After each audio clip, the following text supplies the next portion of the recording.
meeting. I'm just trying to set some outline for what we hope to achieve this evening. I don't know whether the councillors are happy for me to just assume people can see who they are in terms of their nameplates in front of them.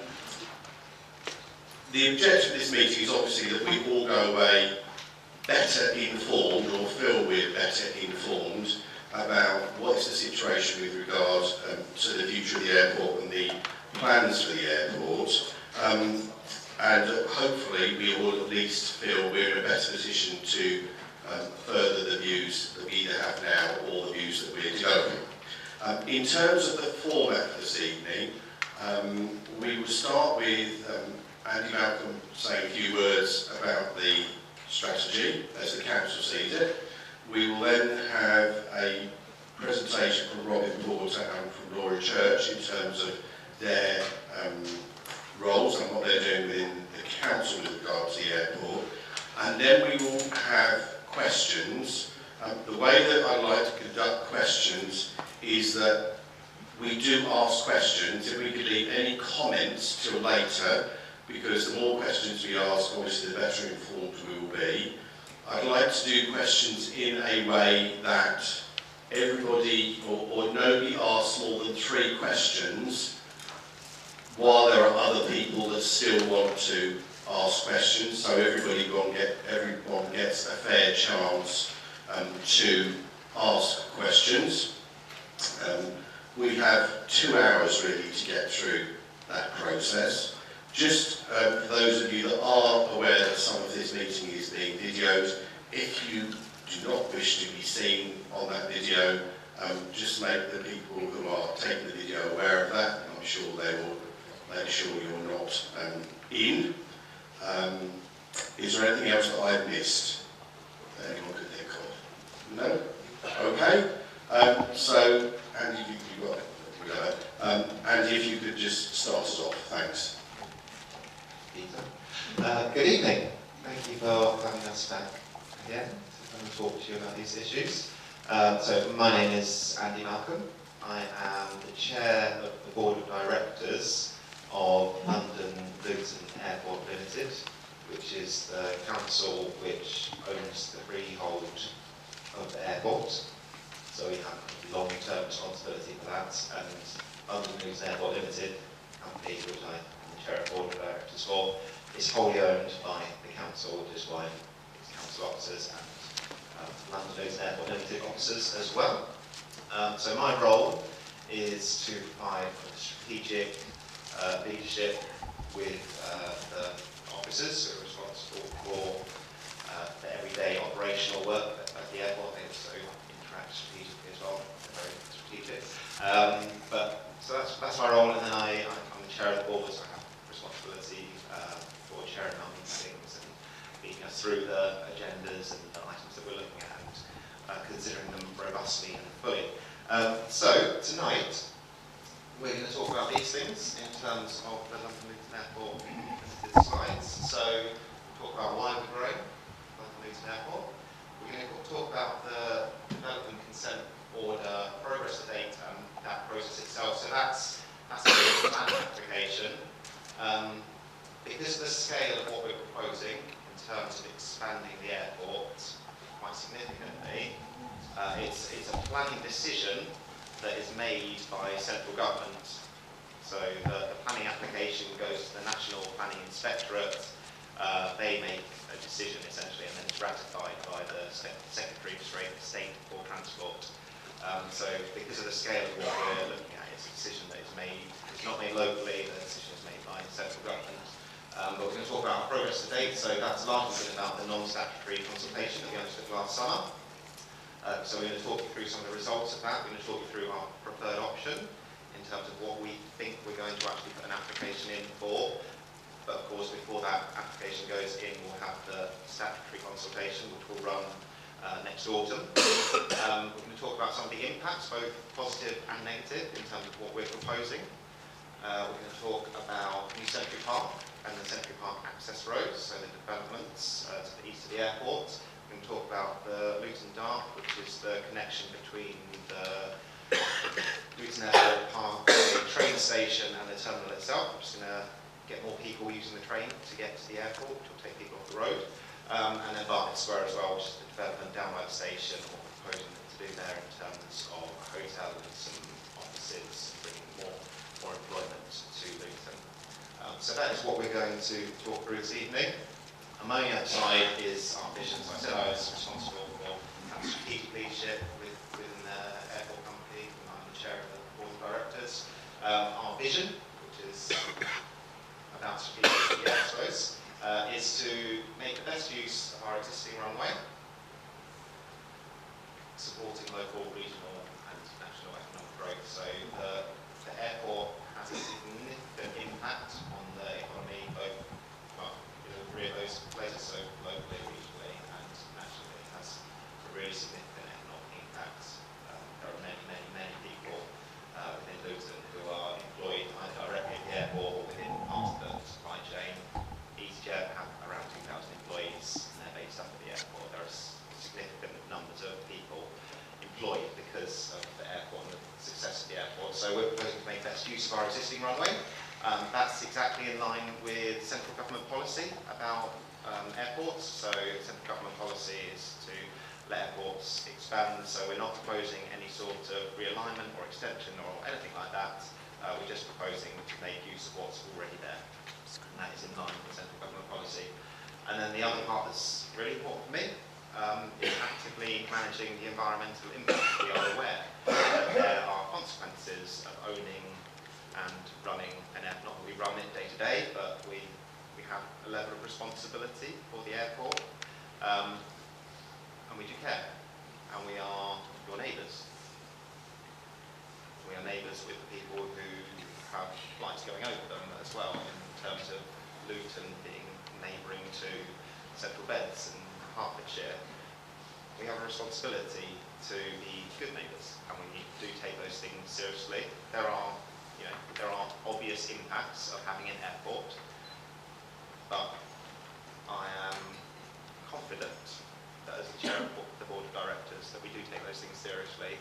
And I think the progress that we've seen through the initial ideas and where we've got to in terms of what we're releasing, what we're showing today in terms of our preferred option, I do think there is evidence that we take those things seriously. I will pass on to Robin now at this point. Thank you. Thanks, Andy. Sorry. Do we need this? Yeah. Okay, I'll try not to shout into it then. So good evening, all. I'm Robin Porter. I've got two roles. First, I'm the Chief Operations Officer for London Luton Airport Limited. And the second role is Deputy Chief Executive and Corporate Director for the Borough Council. It's an absolute delight to be with you tonight, and I'd just like to start by saying a huge thank you for you all coming out on what has been almost a summer evening, but a big thank you for coming out, because it's really important that we're able to explain in detail why we're making these proposals and actually try and correct some of the myths and some of the inaccuracies that are out on social media at the moment. So to start, our historic growth. Since 2013, London Luton Airport Limited has been, London Luton Airport has been a huge success story. We've been the fastest growing large airport in the country, and by a big distance, we've grown by 75% since 2013. Prior to 2013, we had actually not grown at all for 8 years. And as those of you that are in business or used to be in business know, that if you don't grow your business is in danger of stagnating and dying. So we are really proud of the fact that through our partnership with the concessionaire, through our partnership with the airlines, we've been able to drive growth so quickly over the last 5 years. So why have we been so successful? Well, one of the major reasons is that we're the best located London airport. We've got 8 million people who live within an hour's journey of the airport. We've got 22 million people that live within a journey of 2 hours of the airport. In addition to that, we're also, despite the fact that people like to knock us, people like to knock Luton a lot, we're also a good airport. So in 2017, which was at the height of the refurbishment of the airport, the Civil Aviation Authority did a survey. They do an annual survey every year, and they ask people of their experience of the airport. And 83.4% of our passengers rate us as good or excellent. Stansted, which finished its refurbishment in 2016, had a rating of 81.7. So we were going through our refurbishment, but still beat Stansted that finished its refurbishment. Now, you will hear a lot in the press about stuff like Which, the Which survey that comes out every September. That Which survey is a survey of a few hundred people. The CAA survey is a survey of tens of thousands of people. We're also the best value for money airport in London. Now, I know that we all don't like the fact that we've got a drop-off charge, and that is a constant bone of contention, and I understand why it's a bone of contention, but when you look at the overall cost of using Luton Airport, we are the best value London airports. You see us there in red, Heathrow at the far end, then you've got Gatwick, sorry, London City, then Gatwick, then Stansted, and we're down there. So, a good airport for customers to use and a good value for money airport as well. So, thinking more globally, thinking wider, market opportunity. So why are we growing? Why do we think that there is an opportunity to grow the airport? Well, on the slide there you've got Department for Transport figures of the number of passengers that are looking to use the airport each year. It is a hugely growing sector. When looking forward, and again these are Department for Transport figures, and this bar chart shows across the decades, so 2010, 2020, 30, 2040, 2050, the amount of unmet demand in the aviation sector. So the purple at the top is the amount of unmet demand. So that's the amount of additional demand there will be that there isn't current capacity in airports to deliver. Even with the development of Heathrow and Stansted and Gatwick, the DfT still forecast that there's a deficit of 60 million passengers a year. So there is a huge market opportunity. So you'll be sat there thinking, well, what's in it for us? So this year we're forecasting that we'll have 17.7 million passengers. As Andy said, the airport is one of the biggest economic assets, not just in Luton, but in the sub-region. It's one of the biggest economic assets. £1.8 billion contribution to UK GDP, £874 million to Luton. Now, directly employed at the airport, there are about 9,800 people. The jobs that creates in the wider economy is about 26,000 jobs. So about 26,000 families who are supported by the airport.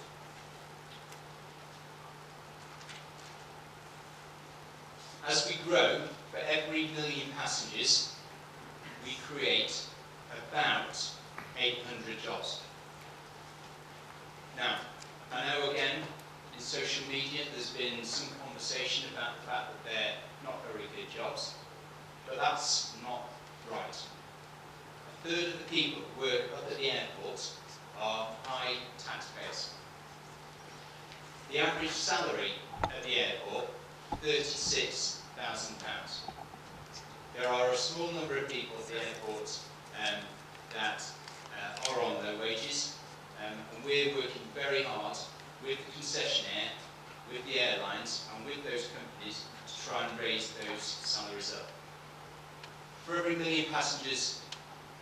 We also add about £76 million to the regional economy.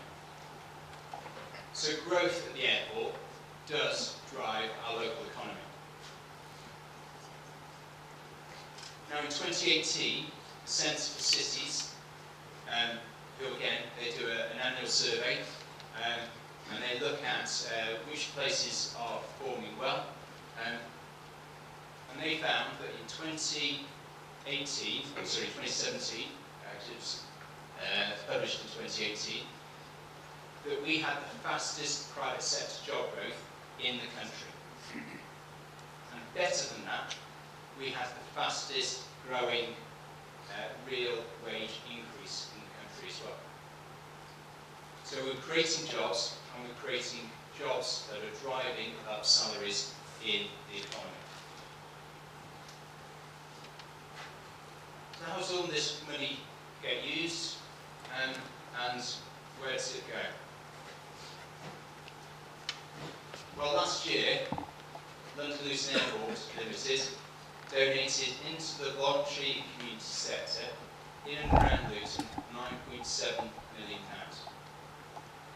It's £9.7 million going directly into the charity sector. To put that into context, that's 62 pence per passenger. The second best airport in the country is Heathrow at 2.4 pence per passenger. So the contribution to the community in Luton, 24 times that of the second best airport in the country. Now again, there's been talk on social media about the fact that we've got a big investment programme, and that's cutting the amount of money that's going to the council, which is driving up council tax rates. That is false. Slide, I know it's got a lot of figures on it. I apologise for that. I've got a simpler slide following up for those of you that don't like figures. But the key line to look at is the bottom line. Now in 2012 and before 2012, annually, the council received about £9 million a year in revenue from that. This financial year, it's £30 million, and it rises up to £36 million in 2022-23. Now, to put that into context, that's £400 for each household in Luton.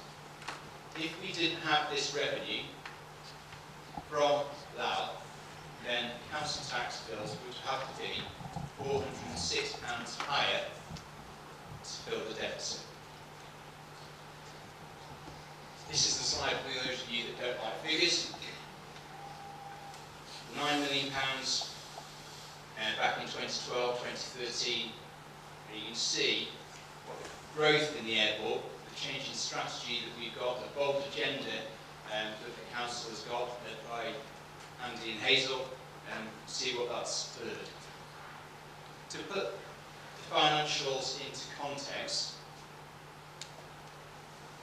in 2010, Luton Council used to get about £120 million in grants from central government. Because we've had to go through austerity as a country, by 2020, your council will get about £8 million from central government. So £120 million down to £8 million to help deliver services.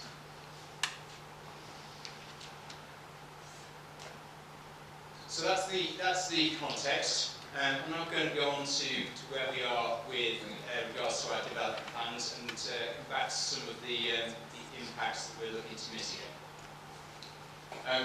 So our development today, we announced our desire to grow the airport in December 2017.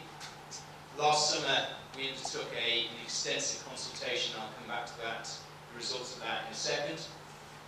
We've been working up the results of that. We've been analysing them in detail. There's been a lot of hard work by the team over the period since September.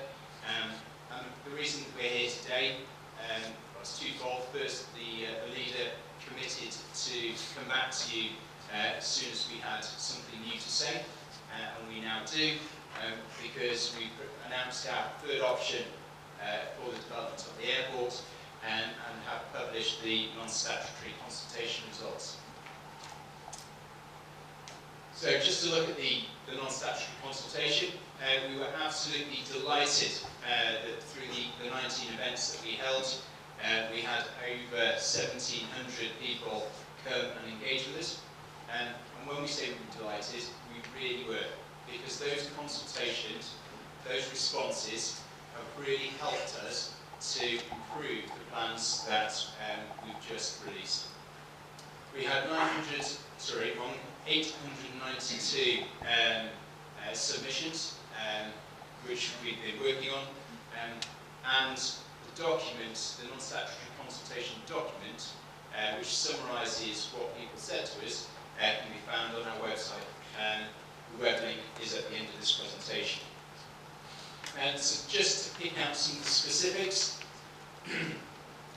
we asked people whether it was right for us to look to use the best use of our existing runway, because as Andy quite rightly said, we've got no intention of delivering a second runway. We're just focused on our single runway.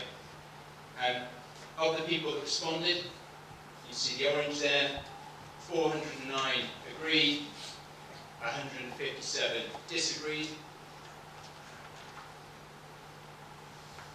This is the heat map that shows where people that agreed and disagreed live. So just to orientate people, that's the M1, this is Luton, the red line there, that's the airport. So we're sat, apologies for my shaky hand, but we're sat about there. So you can see that a number of people that live in the area did agree with us, and a number of people disagreed. So the way that the heat maps work, where there's response, you get a yellow, and the darker the colour becomes, the more concentrated the response from that area is. So one of the other questions we asked was, did people agree with us that it was right to put the development, or the proposed development, to the north of the runway? And we had 744 people answer this question. 372 agreed with us, 153 disagreed. So again, the majority of people agreed with this idea. And again, looking at the heat maps, good support from Luton, surprisingly good support from Harpenden and St Albans, and then the disagreed around this area.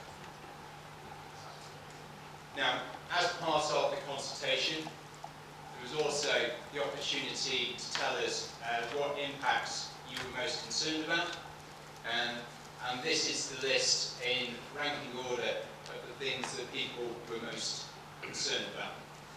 So just let me go through some of the results from the consultation. First was noise. Airports are noisy things. Airplanes are noisy things, and a lot of the people that responded to the consultation were impacted by the noise of aircraft. And what we're going to be doing over the next 6 months is working up a set of noise mitigation measures as part of our proposal, so that when we come out to statutory consultation in the autumn, we've got a proposal that we can then discuss with yourselves and all the other neighbours that we've got. Next impact, air quality. Obviously a key concern, and we absolutely understand that it's a key concern. 53% of people that responded, so only 443 people responded to this question, but of those, 53% said they had concerns about air pollution, and we absolutely understand that. It was also noted that respondents said that air quality monitoring must be adequate, and a number of respondents suggested that we put in additional air quality monitoring. And so for that reason, one of the things that we've already committed to do, and are doing currently, is putting a best-of-class air quality monitoring station and installing that to the north of the airport. That will be installed and operational in June. But just to look at some of the data on air quality. So these are the 6 sites outside of the airport boundary that are currently monitored within a kilometre of the airport.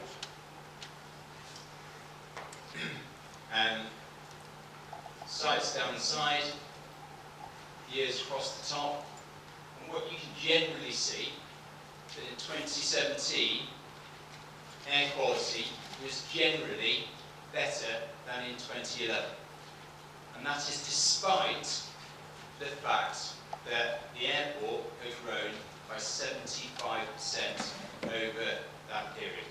So despite the fact we've grown so much, air quality generally better in 2017 than 2011.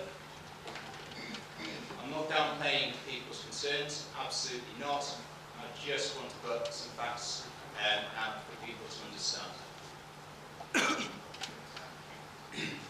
Moving on to surface access, again, a key concern, and I absolutely understand that. And one of the things that Laura's going to go through quite a detailed presentation on all the things that are currently happening or have happened and are going to happen. So Laura will go through that in a few moments.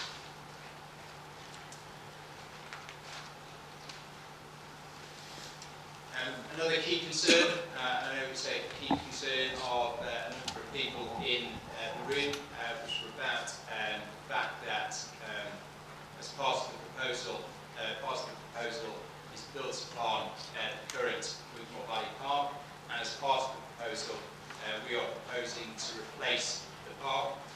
These are the things that people stated were important to them, and I'll come back to some of these in a second.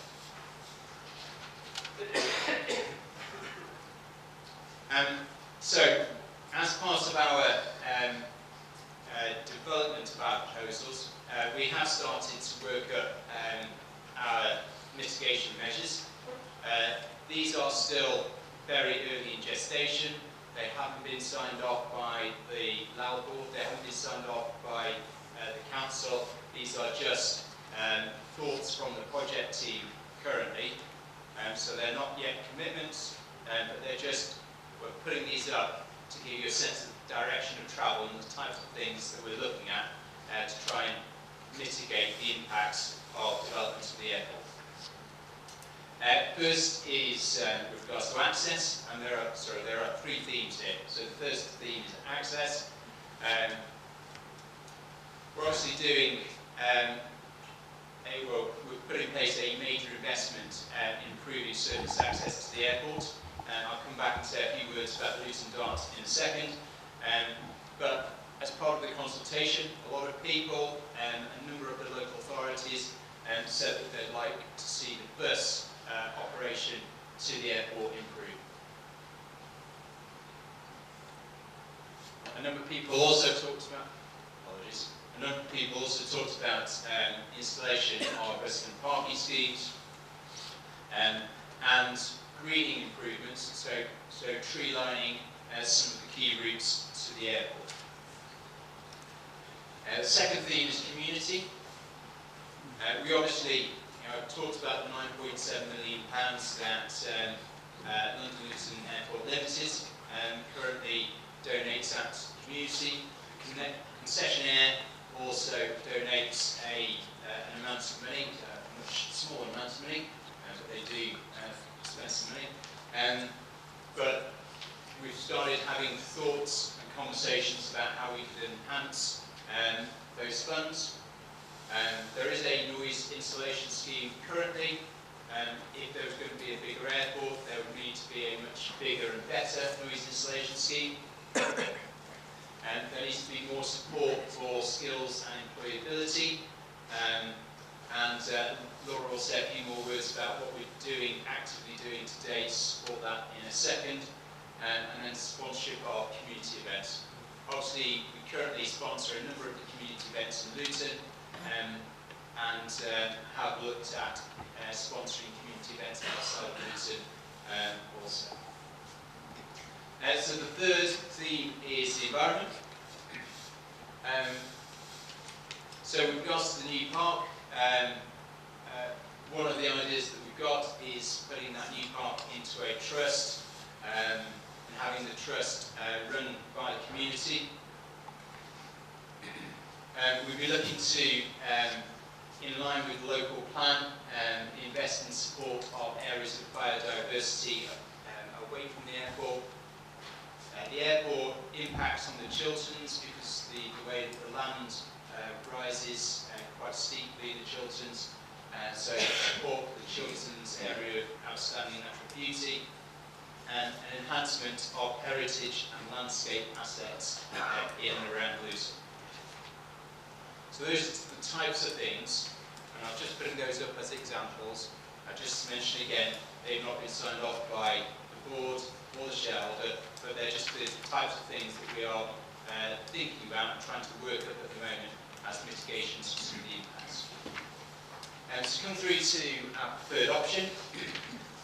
When we spoke, when we came out to non-statutory consultation last summer, we talked about the optimisation of the runway, which would be at a passenger number of about 36 to 38 billion.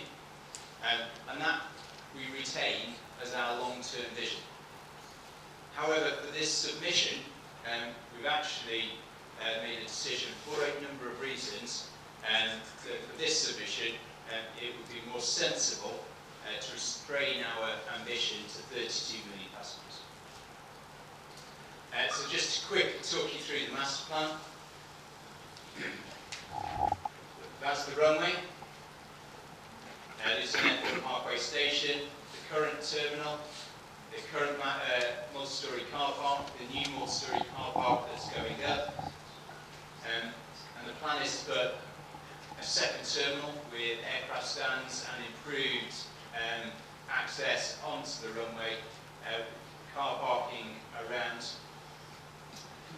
This development here is the development that we've already submitted a local planning application for, which is Century Park development, which Andy mentioned. And then the public open space, which is at least 10% bigger than the existing open space. And as part of the Century Park development, we've already committed to investing in an improved skate park, improved toddlers play park, and improved teen play park in and around the area of Wigmore Pavilion.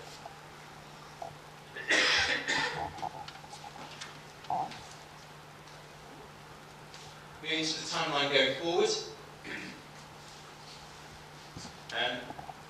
Between now and the autumn, we're going to be working up our proposals, we're going to be working up the designs, and then we'll be coming out to the statutory consultation. So that'll be another period of consultation that will be at least 3 months long, which will run through the autumn. We'll then analyse the response from that consultation, and we're aiming to try and submit our application to the Secretary of State, because as Andy mentioned, this will not be a planning application that's determined locally, it will be a planning application that's determined by national government. So it will be submitting it to the Secretary of State.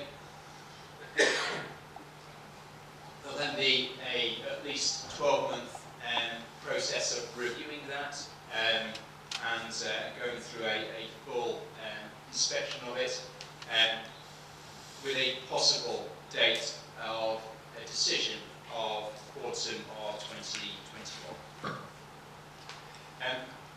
So just very quickly to talk through some of the other projects. I mentioned Central Park, that's the area of commercial development that I outlined on the master plan.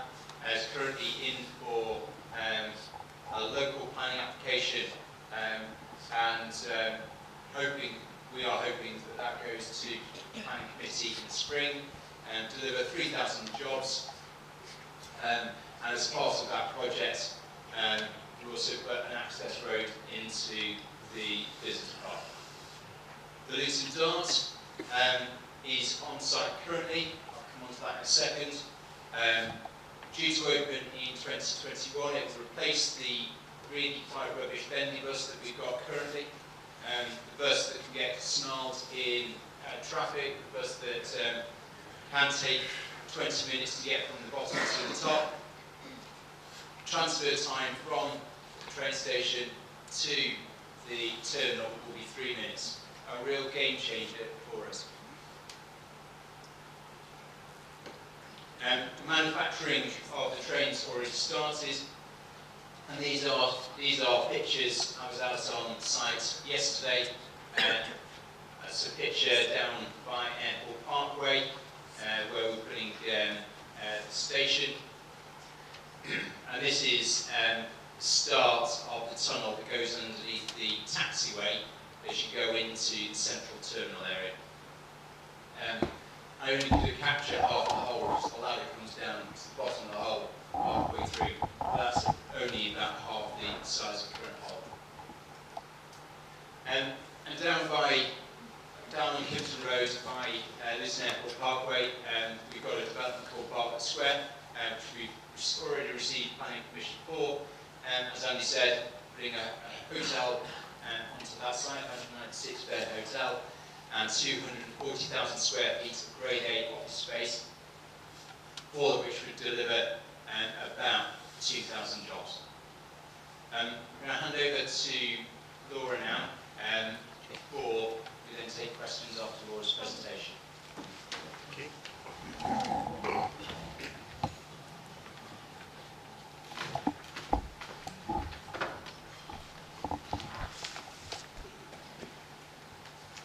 Good evening, everybody. I'm Laura Church. I'm the interim chief exec at Luton Borough Council.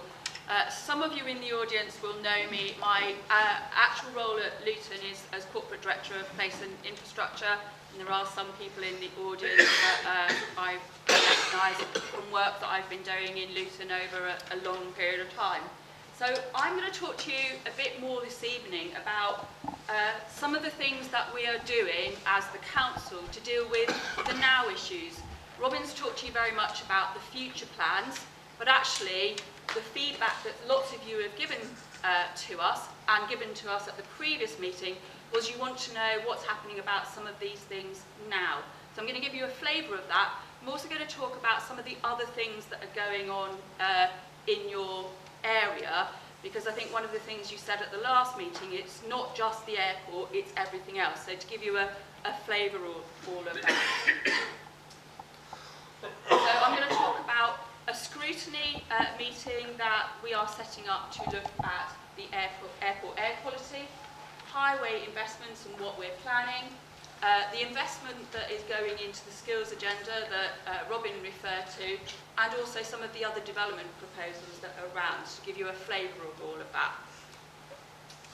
So the council has agreed to set up a scrutiny task force to look at air quality around the airport. It was one of the things that Robin's fed back to you from the consultation now, and also one of the strong themes from some of these public meetings. That scrutiny is a group of members who will scope out what they want to review, call for evidence, and make some recommendations back to the council's executive. That process starts in a couple of weeks' time and will be a substantial piece of work involving members, but also involving officers to provide technical support and advice, but other people can contribute to that. So watch out in the press for further information about that that's coming. So again, that's a response to some of the things that you've said to us. We know that the East of Luton highway network needs reviewing and looking at. We've had development, many of you will travel on it, and I know that there are queues at peak time, particularly on some of the junctions. So we have done some work looking at East Luton Corridor. We had the East Luton Corridor, which looks at everything on Vauxhall Way, but also looking at the other side and the links on at Gypsy Lane and Windmill Road, and how the whole of the highways transport in that area works. We've got some outcomes of that, and we're just thinking of designing up and how we're going to take that forward. The things that we're currently doing though, we've installed the red routes. You can see that up at the airport. That is allowing us to deal with some of the car parking and parking illegally. So we've been able to deal with that, putting in the red routes, and that's been successful. And we've been seeing some good action coming out of that. That is a pilot scheme, and many of you will know that it's on what I call Old Airport Way, but we did propose that that went over a wider area. We're seeing how that works, and we'll review it. We have also put a red route in the town centre. We will be doing some further work on looking at controlled parking zones around Kimpton Road. Again, we'll be going out to do some consultation on that. At the moment, that is a problem location with airport parking, but actually also with parking from some of the developments. Does that mean Vauxhall Park, Rockington Road? I think. I think we're going to go on to that. Okay. Sorry. Let me just check. We are also looking at Vauxhall Park. I took out a bullet point, so my apologies for that. So we've got some ideas about how we deal with some of the junctions on Vauxhall Way. We know that we have significant problems at Kimpton Road, and we've looked there at taking out the roundabout and putting in traffic lights. We're just doing some more design work on that to make sure that that works. Oh, that was ridiculous. We are looking at Vauxhall Way to see how we can improve it and create additional spaces for buses, cycling and pedestrians, and looking at that. We are also looking at whether there are other junctions that signals can help with, and we're also looking at the Vauxhall Way, Stopsey Way, Hitchin Road junction, again looking at signalising of that junction to help with the traffic flows. So they are schemes that we are designing up, and actually in our capital programme for next year there's £3.2 million to do the Kimpton Road Vauxhall Way scheme and the Vauxhall Way Stopsey Way Hitchin Road scheme. So they are capital investments that are already in our programme. We've also done some work around making sure that people have messages about how you can travel in the town, an early warning of where we've got congestion, and some of those have been put in. In the town centre, they're being used to do signage to car parks, but out on the airport link from the motorway, they're being used to highlight where we've got congestion or other roadworks going on. We still have in our plans the option to do a park and ride site at Butterfield. That has been in the plans for a long time. There is a threshold of the level of development at Butterfield that will need to come forward. We are getting there, so that's another option, thinking about how we can manage the traffic better in the east of Luton. So they're the kind of ideas that we've got around dealing with some of the highways issues. We've also been investing in skills. We've been using some of the airport funding that Robin talked about to invest in the programme. So the 3 high schools in your area are actively involved in a project which is helping young people to get skills and development so that they can get into employment. That's part of a 3-year project We are only in the initial phases of that, but that is giving opportunities to young people. Some young people are going out and visiting employers, they're doing teamwork events, and lots of really positive outcomes coming out of that. We've also had our Aspiration Centre going out and about, which is telling people where job opportunities are, but also about if you want to get a job, where you can provide or go for training. We are running a programme out of our Adult Learning Centre in the town centre. That is out and about. It's been out in all of the areas around the borough, and it has been in Rainham Way in February. I think it was here last week, and will be there again in March. That was a pilot. We have actually found that the Aspiration Centre is more successful when it's been in the town centre, but we'll still continue to do outreach work in the communities to tell people about job offers and job opportunities. We've also been using some of the airport funding to do the work with Vauxhall. I know many of you will have links to Vauxhall, lots of people in the town do. We have worked with PSA to keep the plant here and to build the new version of a van. So it's really good news. We will be, in the next 4 weeks, starting to work with Vauxhall for the recruitment of 188 jobs in the plant so that they can increase their production. Again, that's where we've been working with another employer, but working to generate jobs in the local economy. We have also been doing some work to ensure that people have the right skills to get into those jobs. So we're running a programme through the Adult Learning Centre in the town centre of a 2-day skills match and an opportunity. That is providing a link through to get people into employment at Vauxhall, or alternatively at the Construction Skills Hub. So the DART project that Robin talked about is being used as a hub to get people into construction jobs and employment. We have secured £1 million to deliver training out of that Construction Skills Hub, directly of benefit in building the DART, but also when we're building homes, other projects, and to allow people to get into work. So another project that is actually happening off of Kimpton Road in this patch.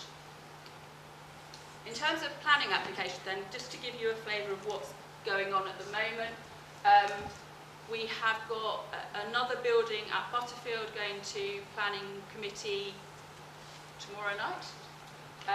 And Robin's talked about the Century Park application that is still pending, that we've got in the planning system. There have been planning approvals at Butterfield for some business units. Many of you living in this area will know that not a lot has happened at Butterfield for a number of years. There is now development going on of units there, and that's more active. We have also had some amendments in on the Strawberry Star scheme on Kimpton Road. We are hoping that they will get active and start building that. That went through at the beginning of the year. Many of you have been in contact with the council about the North Herts planning applications and the North Herts local plan and the allocation for 2,100 houses in that area. That is part of the North Herts plan, and that's currently being considered by their inspector. So that is still there and around and going through that process. Many of you, I know Councillor Moles was there, were at an event looking at Wandon End and a housing development being considered by Vauxhall Homes. That is in a pre-application consultation stage, so that's before it's got anywhere. There is a lot of feedback from that meeting, which the Vauxhall Homes team are considering before they think about what they're going to do and any further amendments. I know there was a lot of participation. I think 200 people attended that event, so there's a lot of feedback going in there. So that was, I just wanted to give you a flavour of everything else that's going on and what else we are doing in this patch. Thank you. Okay, thank you.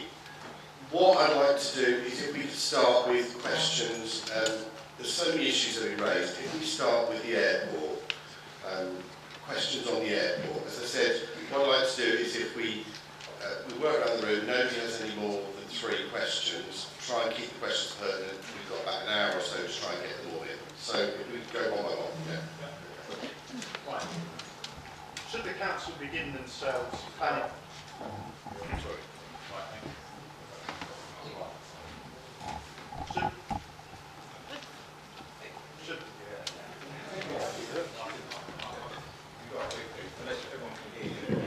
Can everyone hear me? Yeah. Right. Should the council be giving themselves planning permission for the dual carriageway, which is now of an infrastructure project of national significance, that will be considered by the Secretary of State?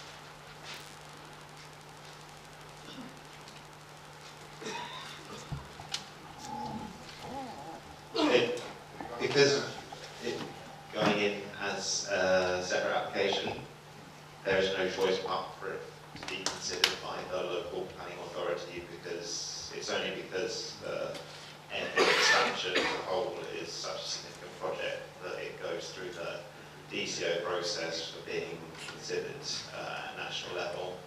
In terms of whether that's the right thing to do or not, my instinct is we have come out to these communities and beyond, explaining what we're planning on doing in terms of the development on New Century Park, re-providing the park, improving facilities, making it bigger, etc., etc., etc. We've come out and said we're going to do that. We're going to build this business park and hopefully secure employment opportunities for people in town there. My instinct is to get on with doing it. And because we want to get on with doing it, we therefore have to put that planning application in, so as to be able to build that road, so as to be able to do it.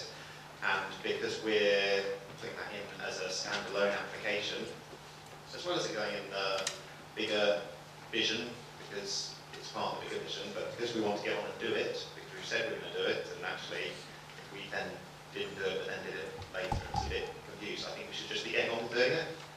It's my personal instinct. It's good for employment prospects for people across Luton, and we are taking, I know there will be people who fundamentally disagree with me, but we are taking very seriously the impacts of taking away some of that land and reproviding it elsewhere and doing it as best we can.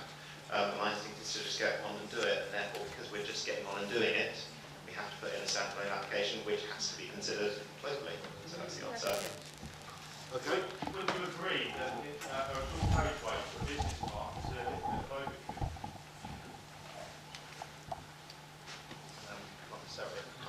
Not necessarily. I'll pass on to Robin, who has more specifics as he always will.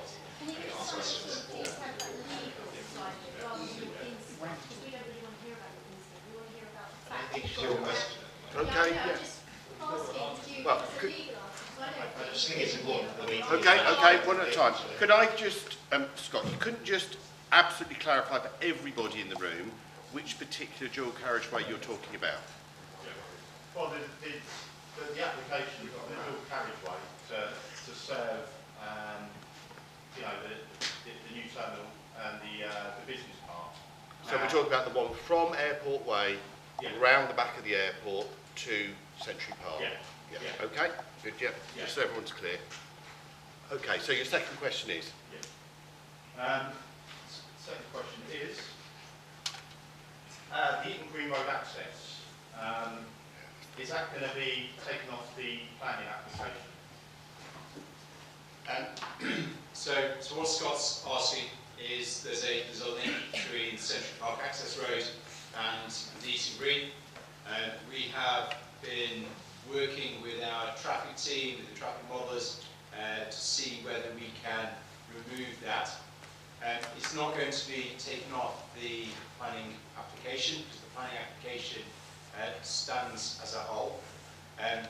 But what we're actually going to be doing in reality is phasing the delivery of the road. For the first phase, the delivery will be to an initial part of the business park, which will create about 250 jobs. For that first phase, we don't think that there's a need to put in the link up to Easton Green Road.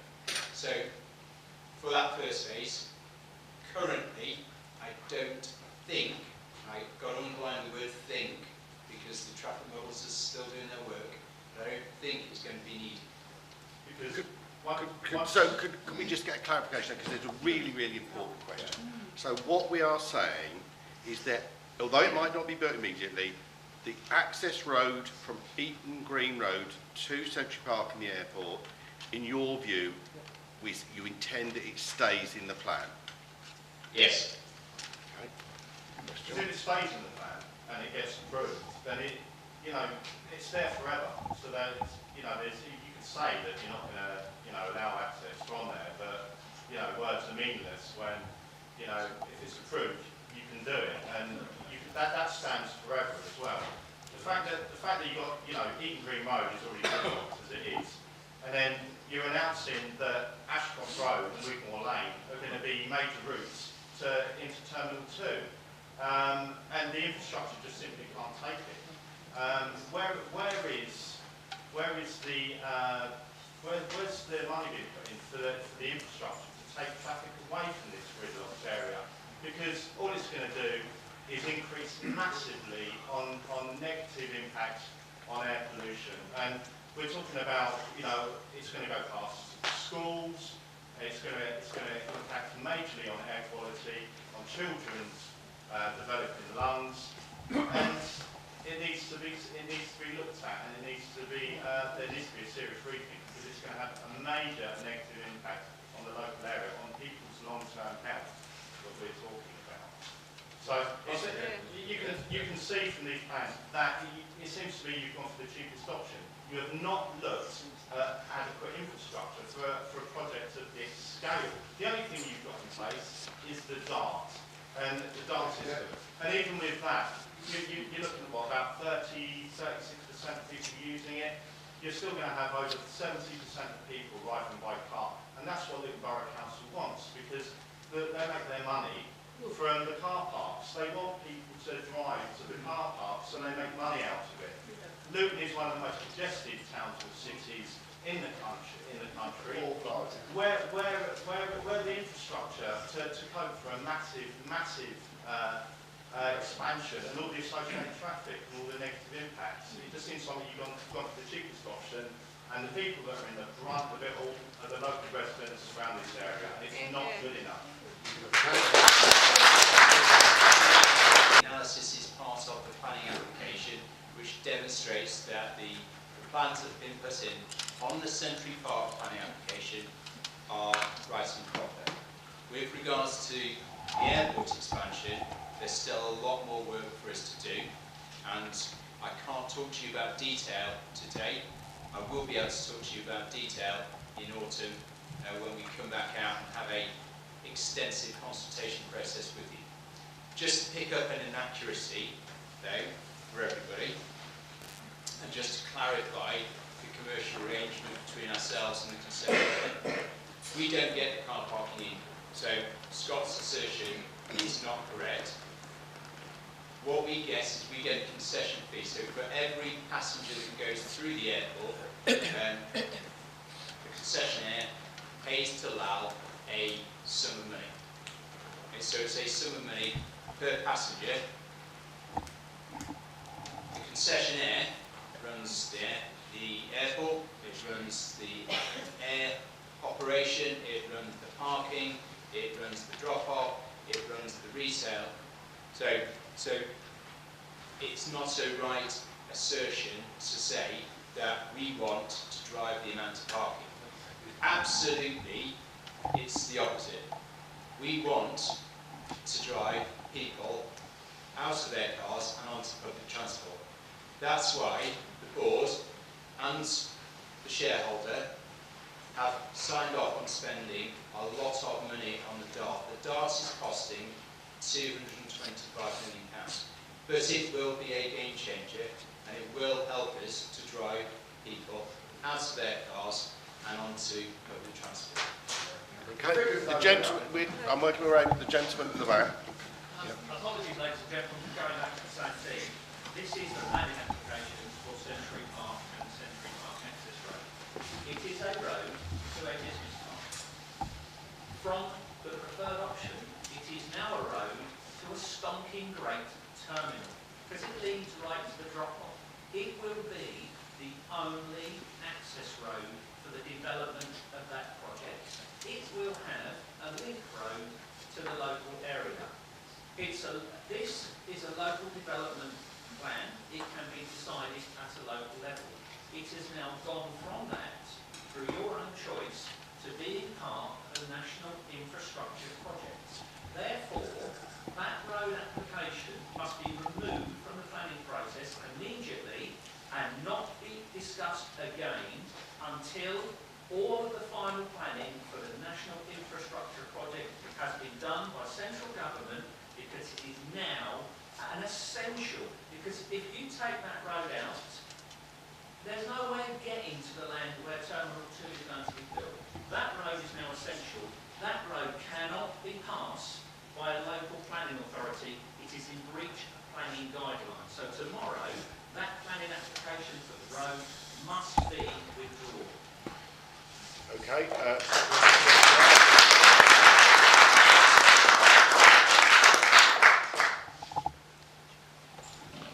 So the Century Park application has to be determined on its own merits. It is a road to a development scheme. It is a road to an employment site. It has to be determined. Yeah, sorry, I understand. Could I- Come back to the second question. Come back to So the second question. your issue about the local authority's position on determining that road, as a local authority involved application, it will have to be referred to the Secretary of State anyway. So there is the same process as went through when the airport went through its 18 million passengers. It was determined by the local planning authority, but referred to the Secretary of State. And the same thing would happen here. So no work will start on that road without the Secretary of State's approval.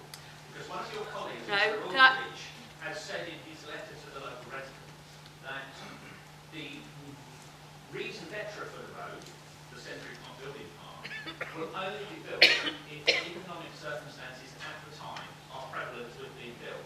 So you can end up building a road, as the gentleman said, that goes to nowhere apart from more car parks and a stonking great terminal. That is a breach of the planning for that road. So in terms, just to deal with two parts of that then. So in terms of the road, that is to facilitate the development of employment that is part of the enterprise zone, which is supported by the South East Midlands Local Enterprise Partnership and has been something that's around for at least 5 years. So that, the enterprise zone and us wanting to do No. Century, Century Park is right the other side of the field. the enterprise zone and the allocation of the sites has been around for I think 5 years, but I can come back to you with the exact date. So we do need employment land in the borough to create jobs and opportunities. So that is one part of the application that needs to be determined. Your second part of your question, could you just remind me of that? Well, one of your colleagues, Mr. Aldridge, said in the latest letter that came out in September last year that the actual work, the jobs, would only be created if the economic circumstances were right. So we're going to build a road, but we don't know what we're going to put at the end of it, apart from a stonking great new airport. So we do know that there's demand for business accommodation in the borough. So yes, we do know that we need additional business accommodation. We haven't had very much new business accommodation built for a number of years, and a number of businesses are looking for sites now that they want to develop for jobs in the borough. So we are having to look at that as well. Okay, so can you go back to the bit? Last question, just so we get round. Okay, yeah. Can you assure us that not one piece of earth will be turned on the new Century Park access road until permission has been given by central government? Sorry, that was the point I was going to clarify on. We refer applications to the Secretary of State. He decides whether he wants to call it in for determination or not. On some occasions, he decides not to. So the recent example, the airport 18 million was an example. It was referred. He said he was happy with local determination. He has in fact done the same on the 2020 application of the football stadium in the town centre. It was referred to him. He has decided that he wants to stick to local determination. So it isn't an absolute, but it will be referred to the Secretary of State. Even though it's a conflict of interest because you're giving yourself planning permission for your own project. It is absolute. That is why local development by local authorities is sent to the Secretary of State to cover off for that position. He then determines, he or she determines whether they want to call it in. It isn't a guarantee they will always do it. On occasions they do. On the two that I'm aware of more recently, so the 18 million and the football stadium, he has decided not to. Okay, just so you're aware what I'm doing, I'm going to come here now, I'm going to do 3 here, so I'm going to 1, 2, 3, and then I'll come across here, so you know where we are. So there's a gentleman at the back, yeah? Yeah, just when you're speaking on all these access roads that are around the airport, they're going to put signalling on nearly every junction. Well, they're at a standstill now. Got a McDonald's drive-through at the back side of the car park and put some blue lights in, and it's broke up the whole time. Yeah, okay, so just to clarify that, I think we would say, how do you justify putting signalling on the key junctions at Boxall Way, at Ashcroft Road, not Ashcroft Road, at Eaton Green Road, Crawley Green Road, and Stocksey Way, Hitchin Road? Why do you justify that as a proposal? I think is what you're saying. Yeah. So there are greater traffic modelling and understanding how traffic flow mines the mine, but it's understood that where you've got signals, that usually helps the flow and is better than a roundabout. But there would be consultation on all of that, and we would share some of the modelling, because actually lots of people will take convincing that signalised junctions work better than just a standard roundabout. So people would want to see that, and it would be only fair that we share some of that modelling and how that works. Okay, sorry. Can I just say something? Yeah. Very quickly. Traffic lights produce more pollution. They have to change gear, rev to get away. So that will in turn increase pollution on our roads, which are bad enough now.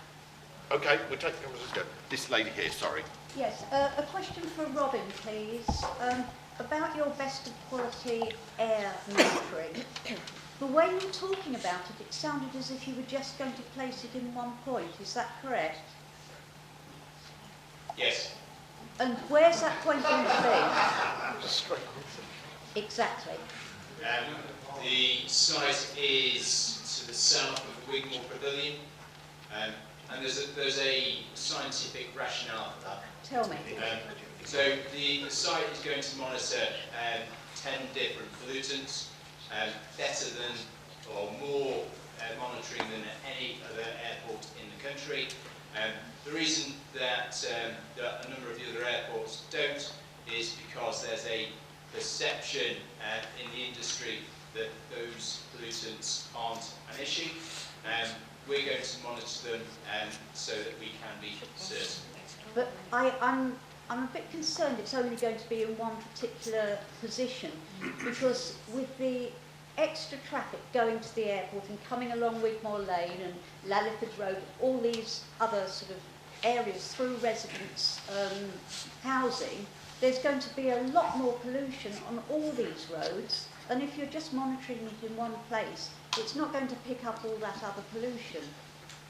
Yeah, so the monitoring that we've got on the highway network is appropriate for traffic, so for the pollutants that come from vehicles. The monitoring that we're going to be undertaking in Wigmore Valley Park is appropriate for airports. So be more specific. So do you mean particulate matter, or what exactly extra are you getting from your airport one?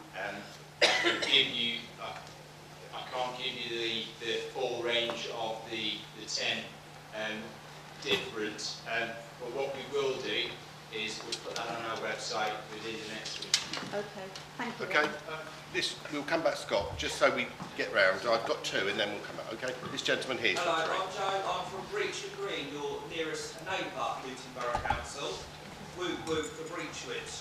Can I just ask for some clarity about the roads? Because to get to my village, my little village, just at the end of Airport Runway 1, I have to go through Eaton Green Road onto Darley Road. So how have we assessed the impact when all this traffic is going on at the moment, how I'm going to get home after I've been stuck on the motorway for an hour trying to get through the airport and then through into my house. So has the council thought about that impact?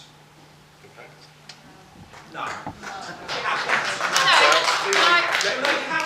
Can I just clarify, are Let's you get an answer talking to each about question, yeah. now? I'm talking about now, and I'm talking about when we get Airport Terminal 2, what's going to happen? So if I deal with the Okay. Okay, let's try and get some answers. Can we just do an answer to each question? Yeah, So sorry. if I deal with the now issues, the East Luton Corridor study that I talked about in my presentation is looking at all of those issues and thinking about what some of the solutions are. I don't have all of the answers. One of the things that we know is that there are lots of there are some businesses in this area, there is lots of housing in this area. We've got to look at how we plan for transport. So we don't have the answers, but it's something we know that we're thinking about, and we're doing some studies. It's a rat run, because people are avoiding the A505 and going through a picturesque village. I would like the council to look at that and reroute traffic. It's just going to get worse. And I really urge you to look at this. So we are also doing some work with Hertfordshire and Central Bedfordshire, looking at the A505 corridor. And when we're talking about the A505 corridor, that is from Luton all the way to Royston. Okay.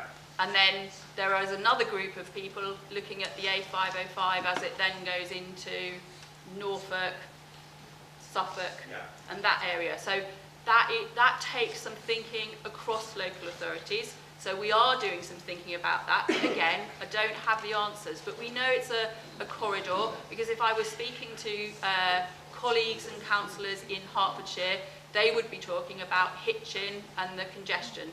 So there is a recognition that we do have to look at that bigger picture. In terms of the future planning, all of the studies that will underpin and be supporting the thinking around the DCO have got to think about that. Again, all of that modelling, understanding how traffic work will be presented when this option becomes further developed and presented in the summer. I just don't want you to forget about the village. Yeah. So the second question. Yeah, second question, yeah. Okay. So we've built this great airport and there's another car park being built. Environmental policy. Has anybody thought about the lights that are blasting across the countryside? No, we haven't, have we? We haven't.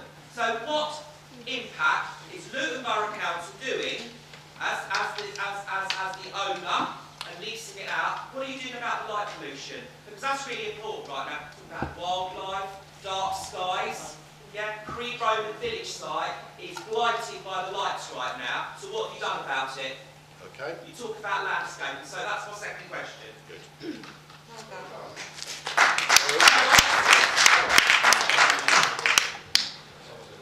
I think that's a good question. I can't give you an answer tonight. I can, because you don't have a policy. But it's true. Okay. But we will. I've been up the Terminal Tower today, with Neil Thompson. You don't have a policy about light pollution. I've got it here in front of me, and nor does Luton Borough Council. You talk about, being environmentally friendly and biodiversity and shielding the lights and trees. We've done nothing about it. Okay. So that's my second question. Yeah, all right. Just let's finish the answer. Yeah. All right. There Well, is no answer. I know, but we will commit to having a policy that looks to reduce light pollution. I hope so. Third question. When you spoke about your non-statutory consultation, you didn't mention Hitchin or Breachwood Green. Are we not part of that too? Because I filled in a form in Hitchin, but you didn't talk about it, and we're your nearest neighbour. So we went to sites all over But you the didn't we say split it on into the 4 screen. quadrants. The ones on the screen were the 5 most attended. Doesn't I can't matter, go we were through nearest most of village. the It's just a simplification of the evidence. Of your claims. No, that's arrogance. Okay, can we just have a clarification? Just so, sorry. There are full details. Okay, can we just have a clarification? No, it's arrogant. Yeah, I understand that. It's but- not right. Yeah, but, Hitchin is important. We're on your bloody flight path. yeah, Yeah? And we're not even spoken about. yeah. Okay, I said we do comments afterwards, but just clarification. What surveying was done in Hertfordshire? I think there were at least 4. So there were a number of consultations in that region. I suppose Robin made the slides tonight. It was directed at people in the east of Luton, so I can see why he wouldn't include specifically people from outside the east of Luton. Sorry, one If last we were it's coming 500 people. if we in were coming Breachwood to Green. No, you've got half of You them. had your questions actually. You had your questions. Okay, To right. respect. Okay, What's going on? Truth though. Okay, yeah, come on, one at a time so we don't get through this, sorry. Okay, Carolyn. Can I just say, full details are in the statutory, in the response document to the consultation. So if you want to see the full details, you just need to go and look there. Okay. Sorry, there's a lady here who's going to do her 3 questions. So, do you want the microphone? No, I'll just shout. So, in the Herald and Post, October the 11th, you were saying, this was you and Duncan's article about the meeting we had last time, that Councillor Malcolm said we're committed towards testing for all the relevant particles, and his suggestion was that the worst pollution problems were not in the airport. So that was in October. We're now in February, so you've had, 4 months to go away and do some research to find out why I disagreed with you on that day. So I'd like you to answer the question. Can you tell me how many monitoring sites you have in total in Luton? Can you tell me how many of those are breaching at the current time? Can you tell me how many air quality management, without looking at the answers on a piece of paper, please? Can you tell me, without air quality, how many air quality management areas are declared? And how many of these, no, you're looking at the answers, I want to know, if you yourself know this answer, how many are breaching inside the airport for the last 7 years? Okay, let's get to I'm just going to say, I'm not going to expect myself to know the answers to those specific questions all the time. But you gave You're us just going to have to accept expert that. advice, didn't you? Okay, let's get some more. So what we Let got? me give you the. I'll ask Robin to give you the details because he's got them in front of him. He's talking with you. He has said that we are putting in best of class air quality monitoring Oh, now? for an airport site in June in Wigan. No. I want to know now, Andy Malcolm. Okay. You told me back in October Well, no, that I'll come back to Second this. question. you. Sorry. No, it's not a second question. It's a continuation of the first one. You told me that you were absolutely sure that there were no air pollution problems, and you're suggesting an infrastructure project of national significance, an airport at that, and you haven't even read the air status monitoring report, most recent one, so you can know what you're talking about. So I'll tell you how many you've got. You've got 60 monitoring sites in Luton, and I can tell you how many of those are breaching. 20 of those are breaching. That's a third are above legal limits already, right now. I can also tell you that inside the airport, you have air quality management areas, you have 3 in total. And as far as how many inside the airport are already breaching, there are 4 already breaching. And that's been the case for the last 7 years, according to your own council's air status report. And you, of all people, I would expect to know that. Okay, Robin, can we have a response to that?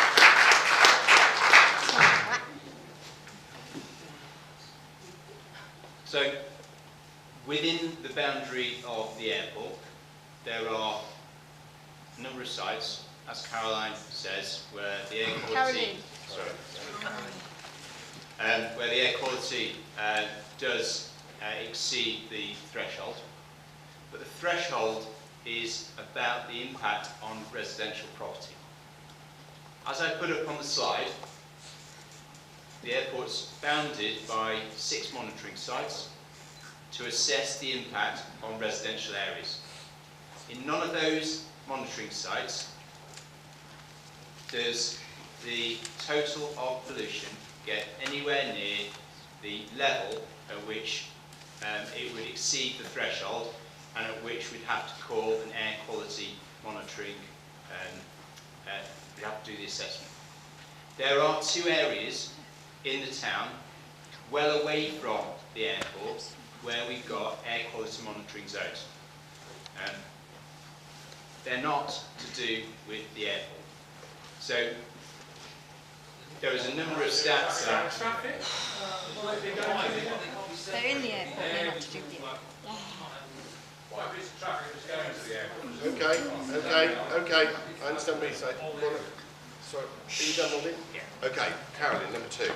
Yeah, okay, so air quality management areas, you have 3 in the town, and according to your own air status report, these are supposed to, by law, be declared if air pollution is breaching or looks as though it's about to breach. We have, in the east of Luton, many such sites that are breaching or about to breach, and you have avoided declaring air quality management areas. However, you've declared them in other areas where there's less of a reading, there's a lower reading, but you haven't declared them here. So can you commit tonight to follow the advice in your own air quality management report, your own annual status report, where it says we will declare air quality management areas if the air quality is breaching legal levels or about to breach? Can you commit to doing that within this area, because it's already breaching and some are already about to breach? So I think by your own advice, can you commit tonight to putting that in place? So if our technical experts... No, you have the advice, we have technical information here Can I already. have We the don't need any opportunity? further. Can It's I have the already in opportunity your to report. answer? Okay. So, if sorry. when our technical experts have done the analysis and it shows someone can that do it so, we have it reaches Okay, one at a time. Yeah, sorry. Laura? and it shows that it reaches the threshold where we have a statutory duty to put in place an air quality management action zone, of course we will do that. I don't believe at the moment that data, which as Robin has said, indicates that there are people receptors nearby, but I'm happy to get our technical team to have a look at that, and if we need to do it, we will do it.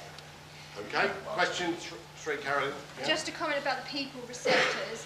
If you're concerned about people receptors, why are you sticking the new, supposedly state-of-the-art air pollution monitoring in the middle of a park near some trees and not near a live receptacle such as one of the 2 schools?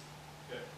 So we will have other monitoring zones. So Robin has talked about a piece that is particularly around the airport and a broader range of materials or particulates and things like that. And we've taken technical advice on where the best place for that is. There are other air quality monitoring tubes, and particularly the tubes that are around the town, the 60 you've identified. So this is adding to that picture.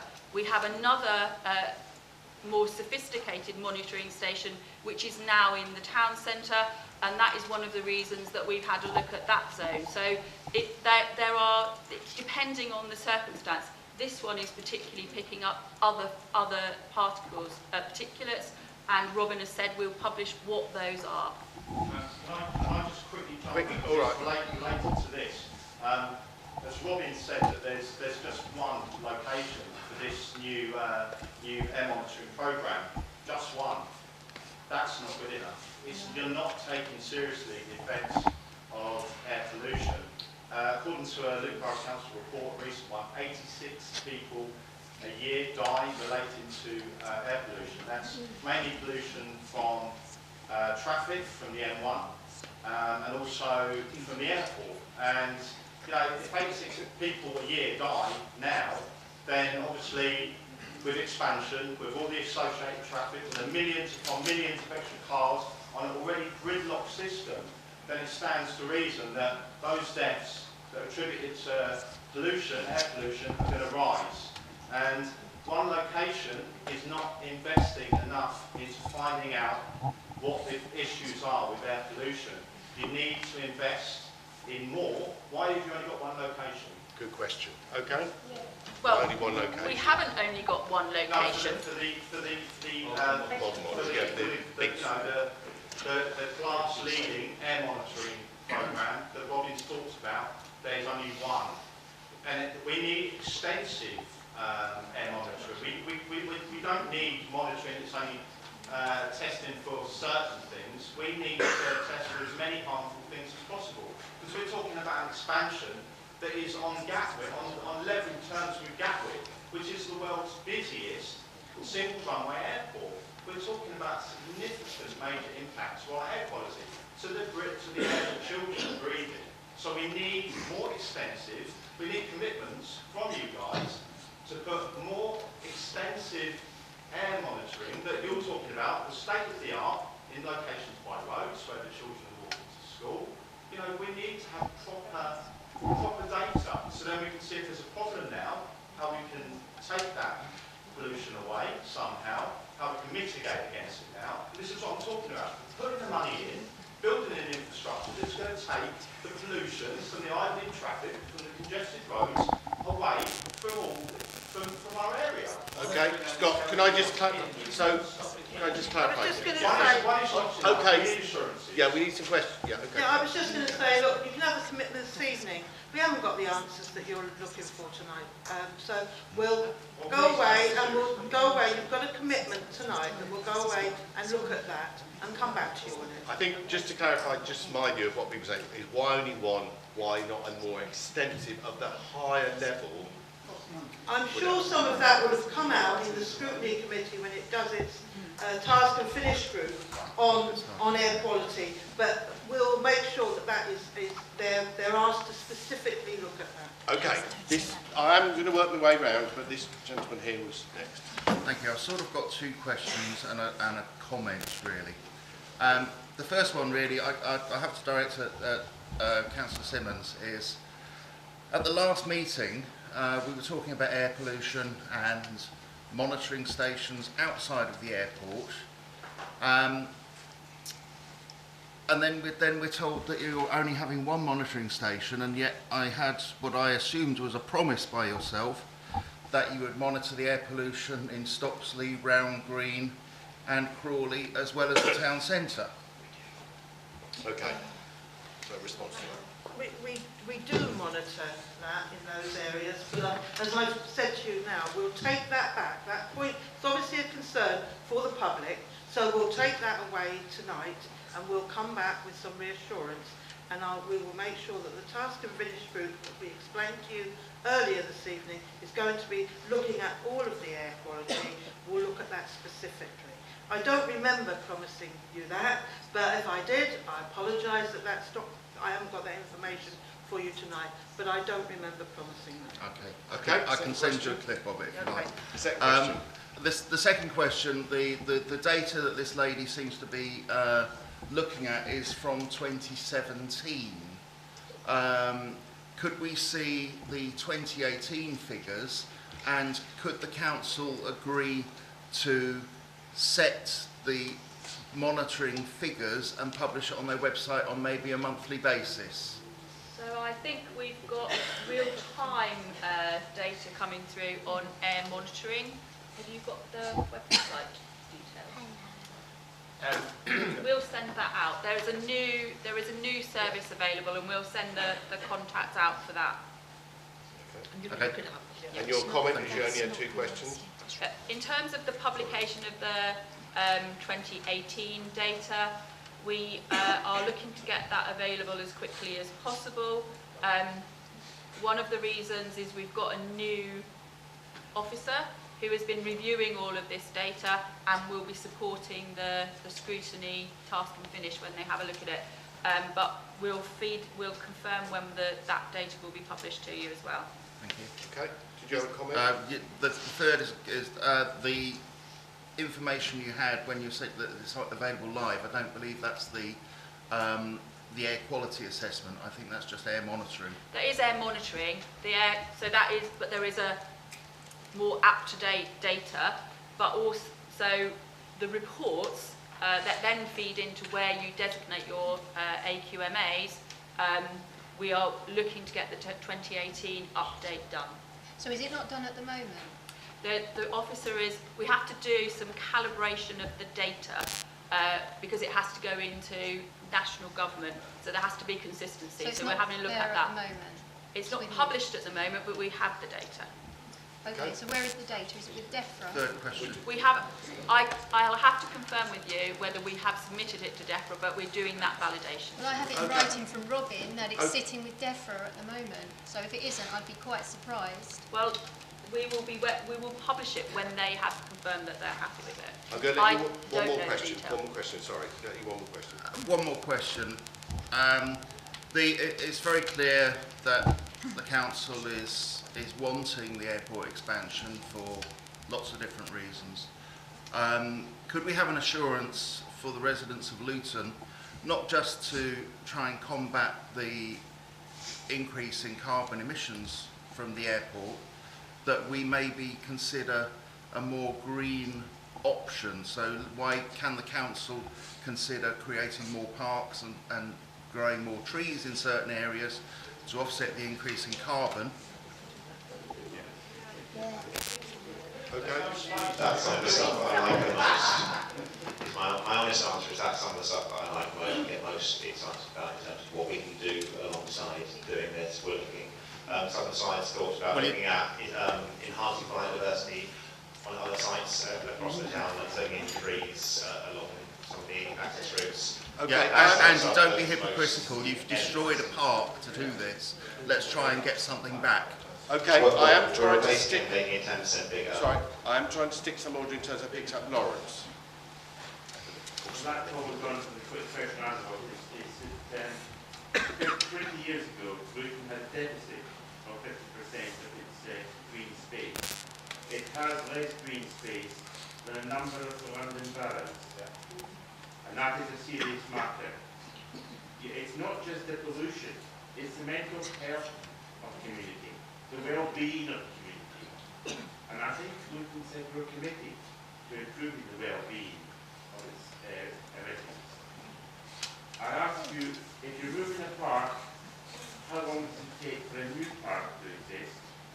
And now we have two options of another move after the first move. Well, parks don't fall overnight. Wigmore Valley Park has taken 35 to 40 years to mature. None of us will see the new park mature because most of us will be dead, apart from the young person. And really, we have to give more space for greenery in our town. If we don't, then we are making a lot of problems for the well-being and mental health of our population.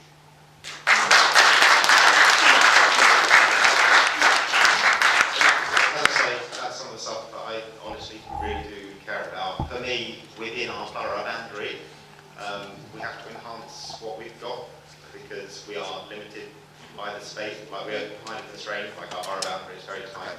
But you're building on what we've got. Can I just answer the question? Okay. Can I just answer the question? The borough boundary is very tight to Luton itself, but what that does mean actually is that there's a lot of countryside around the outside of Luton.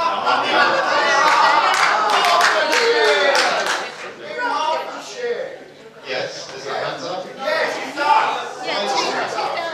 Why does it matter? Let me answer the question. Drive to a park. Okay. Miles. I jog outside. Well done. Okay, come on, else we don't get through this. Yeah, sorry. So I do think it's important though. I think it's honestly very important.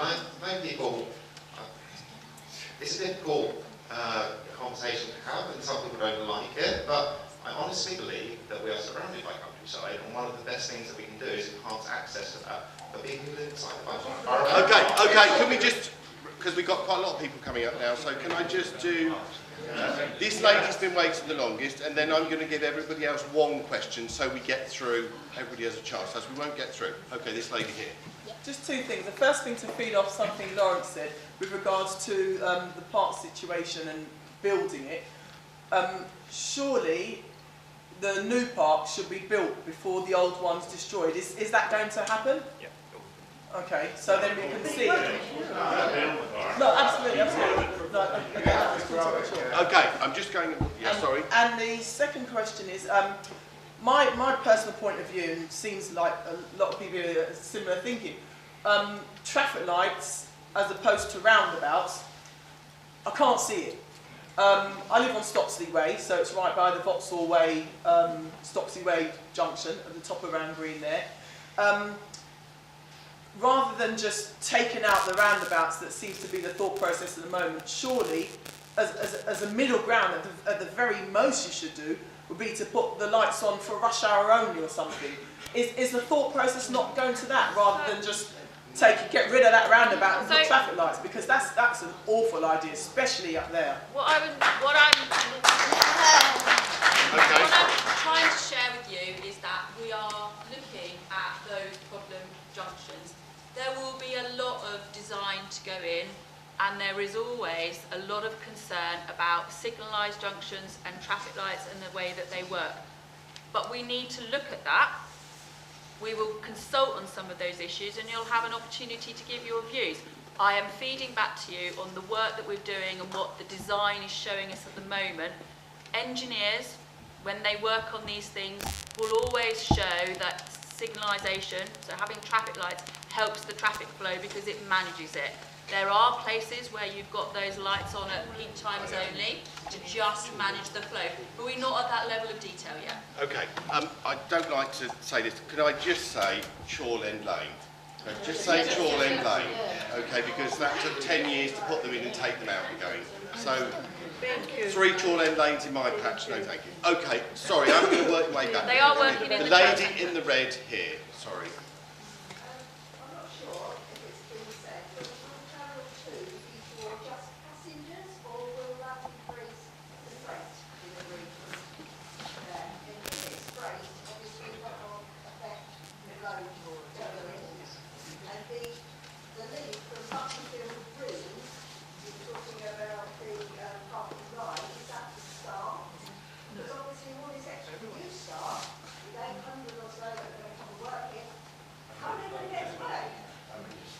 Okay, yeah. And so I'll pick up the first point on cargo and then let Laura come in on the park and ride. We're not planning any increase in cargo.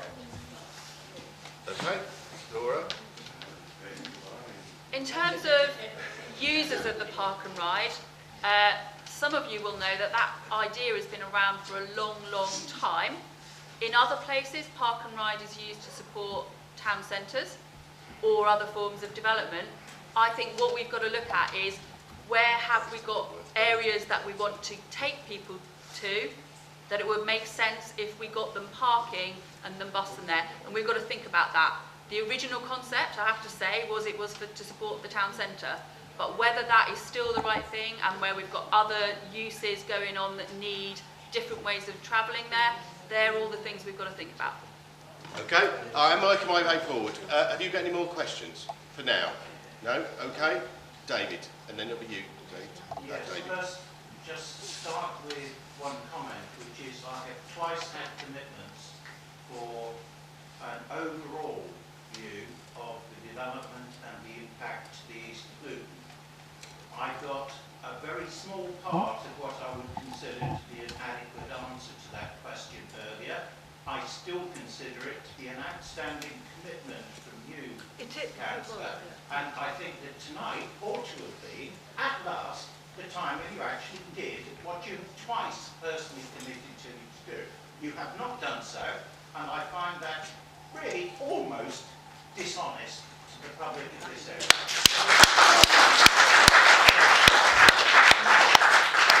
Okay. Now to my question, if I may. We talked about green areas. We have part of Wigmore Park being taken away, and a general area which will take years to develop into a park to be given back.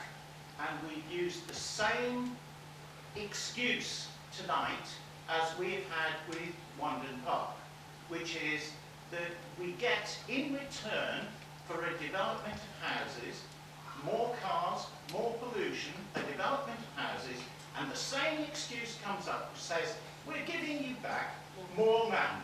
You're giving us back a desolate field, not a park, and even then, only if North Herts gives you planning permission. What is the excuse for taking away parkland in the east of Luton and numbering us with all the traffic?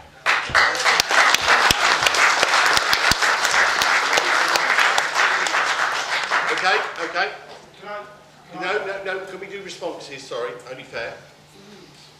So, for my benefit, it would be helpful to understand what you mean about giving an overall picture of everything that is happening in the east of Luton. How far do you mean? Let me just tell you, we have got the airport expansion with a slide that says our current view is to take it to 32 million or whatever, and then no implication of where it's going to go after that.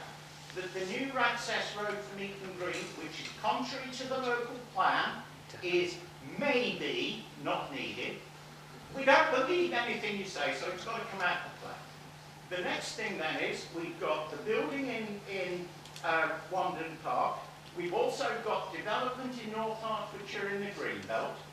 And we know all of this is going on and it all affects us. Not you folks. You don't live here. We do.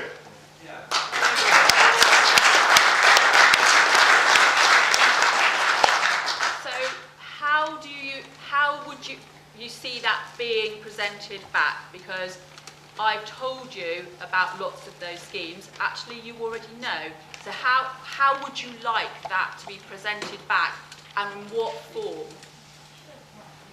I would like to see... What is that question? What does it mean? Okay, sorry, Dave. I would like to see it presented as a formal response which has both reason and quantitative analysis of the impact that it will have on us in terms of traffic, in terms of pollution, in terms of green space. I would like to see it done as a professional response, not just the odd offhand comment as part of an overall presentation. It is just not adequate.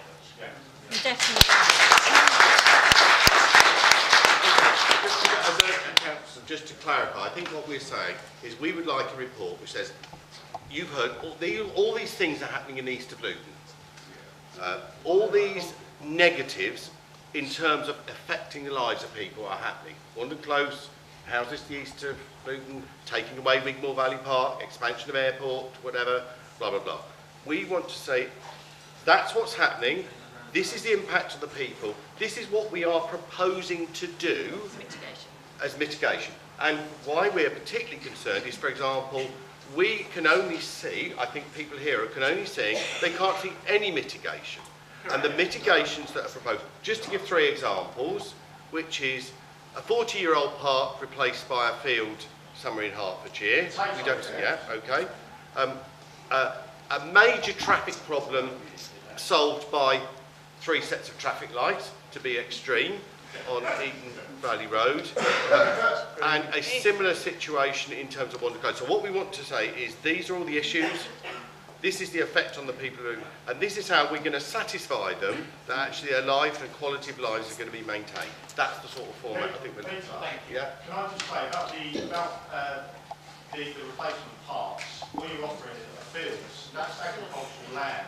Agricultural land is far too rich in phosphates, in fertilisers, and it will take years, probably around at least 10 years, for those phosphates and those all that rich soil for it to leach out and then to be suitable for indigenous species. It's going to be at least 10 years before we're going to see indigenous species, indigenous plants coming in. You know, there's no mitigation with regards to biodiversity. You're destroying the whole county wildlife. Okay. Could I just say, could you take on board till we get through some questions? Yeah. Is that okay? Yeah, now we've had, that's really helpful clarification of what you want. Actually, I think there's also, it would be helpful, rather than me interpreting what my highway team have said to me, that they are there and can answer some of the questions. I know there are lots of concerns about signalised junctions, but we could, now we've got a bit more of a clarity of how to present it, we can bring that back. Okay, now, can I just say, we've got David and the gentleman over here. Can we, because they've been waiting a long time. Those two, go now. Yeah, the lady, yeah. Hi, yeah, David from Friends of the Earth. First, I'd just like to pick up on something Robin said earlier, which was that the air pollution threshold is just about residential areas. Are you not aware that we've got millions more cars just in the last 4 or 5 years, thanks to airport expansion, and the most dangerous place to be is stuck in a traffic pollution corridor in your car, and lots of school children have to go in the cars, and the measurement at 505 near the M1 actually goes 3 or 4 times the level that is legal most mornings. And I think that is truly outrageous, and I wouldn't want to be sat in a car there going to school or going to the airport or anything. Okay, so the question is? Were you aware that actually you're saying it's about residential areas? Well, sorry, people don't just stay in their homes all the time. Were you aware that actually it's more dangerous in your car? Okay.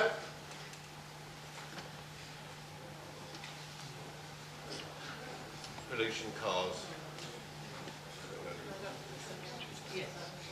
It does, that makes intuitive sense. I think not being a scientist, from what I've read, long-term exposure is why the national standard is about the impact on residential properties, because people don't live in their cars. But I absolutely get your point, and it makes intuitive sense. Okay. Which means that you might need to review your findings. Okay, second question. Second question. Okay. Second question. You talk a lot about minimising and mitigating against the adverse effects of expansion. How do you propose to replace near people's homes, which is where Wigmore Park was put, deliberately, the loss of the pollution and noise buffer that the park's hundreds of trees currently provides between the airport and the residents of Wigmore? Okay.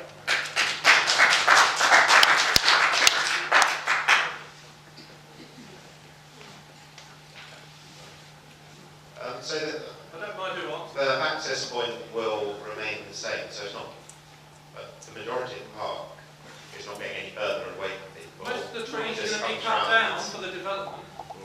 Okay. Around the east side. In terms of the shielding of residential properties from noise, etc., from the airport, the development of the terminal itself will be located and will act as a buffer to a lot of that. You're bringing the terminal close to home. Okay. Well, final question. Okay, right, we'll leave that hanging because I didn't get a coherent answer. I'm glad. Worried scientists keep repeating that we're near a tipping point on climate change and that action is urgent. After the school climate strikes across Europe and the UK, Jean-Claude Juncker has just said yesterday that 1 in 4 euros will be spent tackling climate change, which I think is a terrific result from the climate strike. As the fastest growing source of climate change in the UK is Luton Airport, and your own consultants admit that you can't mitigate against the levels of pollution and climate change the airport is causing. Do you think it's fair to the next generation to destroy our wildlife-rich park with hundreds of trees and keep piling on more flights? Okay. Okay, yeah. Sorry. So what I'd say is in the, I don't know if you've read the consultation response document, but there's a commitment in there to consider our plans in light of the government's legally binding carbon targets, which are about yes, the government signed up to legally binding carbon targets with the Paris Agreement, I think it was. And the consultation response states that we will take account of those legally binding commitments with respect to our plans moving forwards. Okay, Which no. happened in the last 5 years while it's been And expanded. in addition, just to remind people that despite the fact that the airport's grown by 75%, air quality's improved. Okay, we'll come back.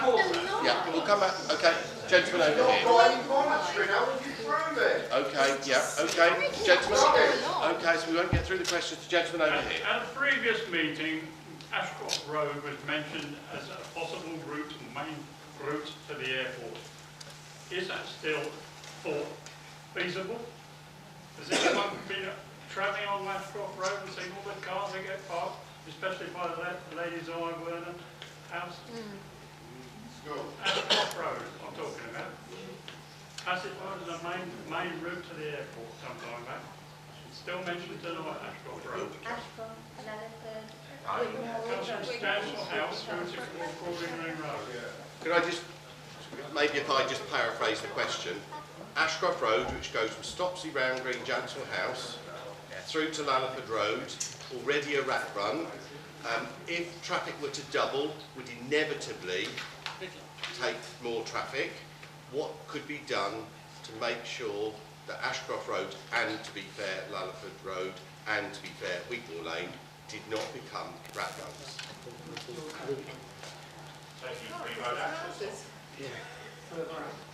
I know that. And as part of the detailed proposals, I said that we were still working up the traffic plan, and we're continuing to work on that currently. That work isn't due to be complete until May time.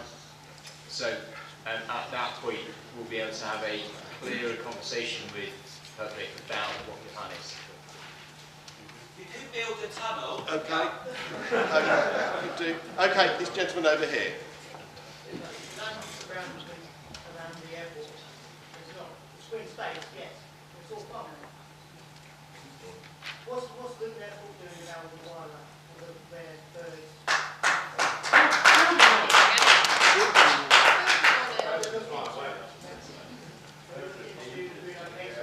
I know you try to do the bee orchids, but it doesn't come from the long grass, Without water. Okay, thank you. No, we have a response. I don't know if we get a response to that. Don't care about wildlife, really, do you? Okay, come on, let's see if somebody wants to respond and then we'll... One of the things about airports is that aircraft and birds don't really go together well. Come on, else we won't get through. For birds to stay away from airports because they get into engines. Robin, the bird species that are most responsible for bird strikes are from habitats that airports employ. Short grass, they're the birds that are responsible for bird strikes the most. Trees, if you look at Stansted Airport, you've got a massive wood right next to it. Well, it's a forest actually, Hatfield Forest. That doesn't seem to be a problem. If you look at Birmingham Airport as well, there's woods right near the runway as well. There's other airports with loads of woods right near the runway. It's not an issue. It's an out of touch policy that you've got. Like I said, the bird species that are most responsible for bird strikes are birds that are associated with short, open grass. Okay, we've got about 10 minutes, so I want to get through people. Let's start. You next on my list, and then we'll come to you, and then Yeah, I've got one short one, please. It's about Wigmore Valley Park, and currently quite a large proportion of it is a county wildlife site. Can you tell me what percentage of that county wildlife site is going to be left after you've built car parks on it? Yeah. We haven't got those figures with us tonight, but we'll get those figures, and again, we'll put those on our website. Okay, this gentleman here. Show none. Yeah, okay, fair enough. This gentleman here, sorry. We're doing one question at a time so I can get round that. Okay. Well, I'm 69, born within the sound of Luton Airport, and I lived within the sound of Luton Airport for since. I'm not a member of any political party, not a member of any pressure group, and I did not have a horse in a race. Never worked at the airport, nobody in my family ever worked at the airport. Question I is? would say that Wigmore Park, I remember when it was, they did have a lot of wildlife there, seagulls all around that rubbish dump that's around. Absolutely. And therefore, if it's going to be built on employment for my grandsons, that would be great.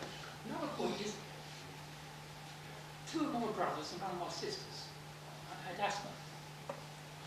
Two of my grandsons had asthma. Now, people say, oh, yeah, that's because of poor air quality in Luton. Well, hang on, how come two of my sisters, two of my brothers and one of my sisters had asthma back in like 50s, like 60s. Okay. And the question We is? had poor air quality then, and the poor air quality we now get is diesel cars and wood-burning fire stoves. So let's clean up. It's not the airport causing air pollution, it's transport and it's all these other things.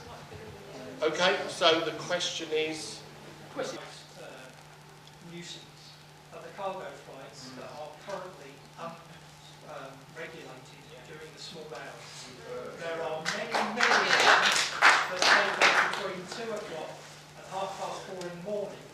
So could you put on your website the movements of those noisy merchant craft and then put restrictions on them, because the actual noise they produce is excessive in what they're doing.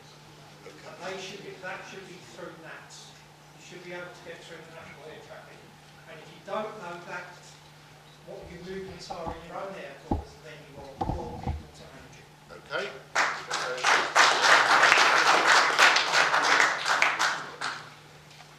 So, first of that, we do know the data, it's all currently available, and if you go to the operator's website, it's all there, and they do quarterly monitoring reports and an annual monitoring report.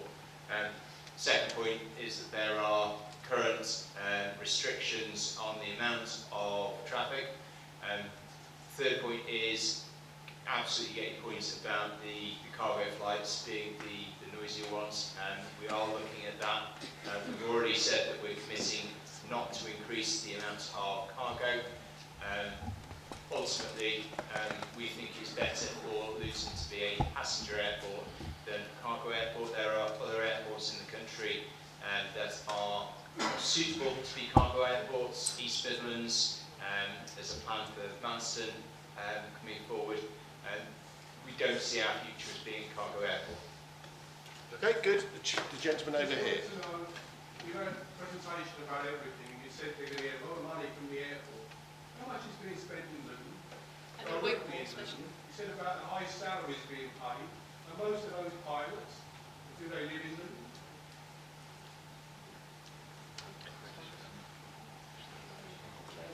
So with regards to the economic benefit, I did have up on one of the slides the economic benefit to Luton, which is considerable. 834 million is the question. Yeah, that's what you say. Thank you. But you say about the salary, and you say that, oh, it's a high salary airport in Luton. Are most of the high salaries paid by pilots and people like yourselves? Apparently, you don't do it around here. Okay, let's find out. Yep.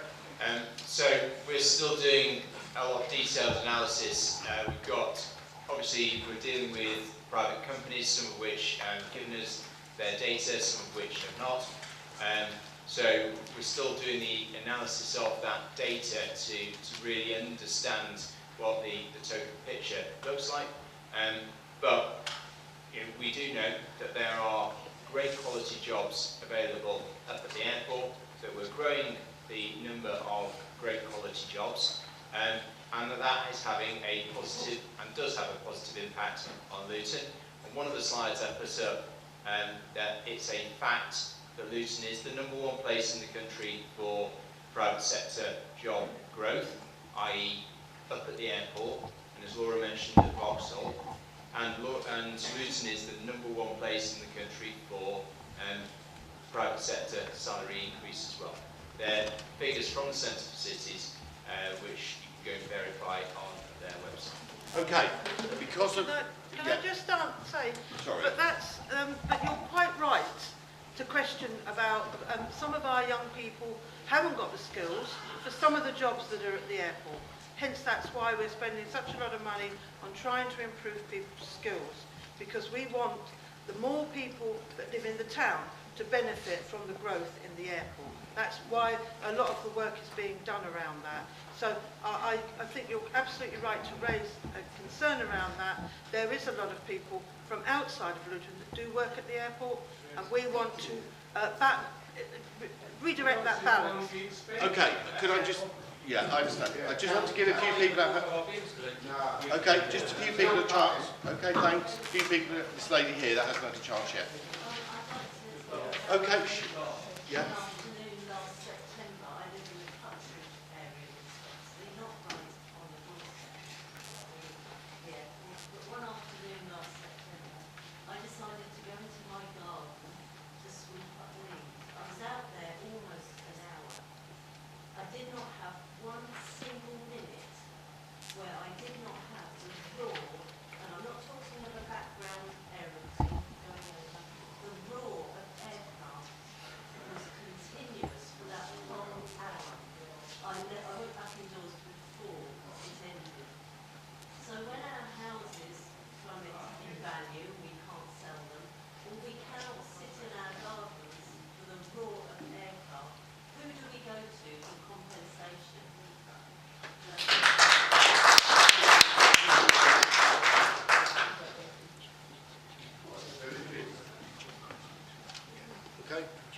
Does anyone want to respond to that?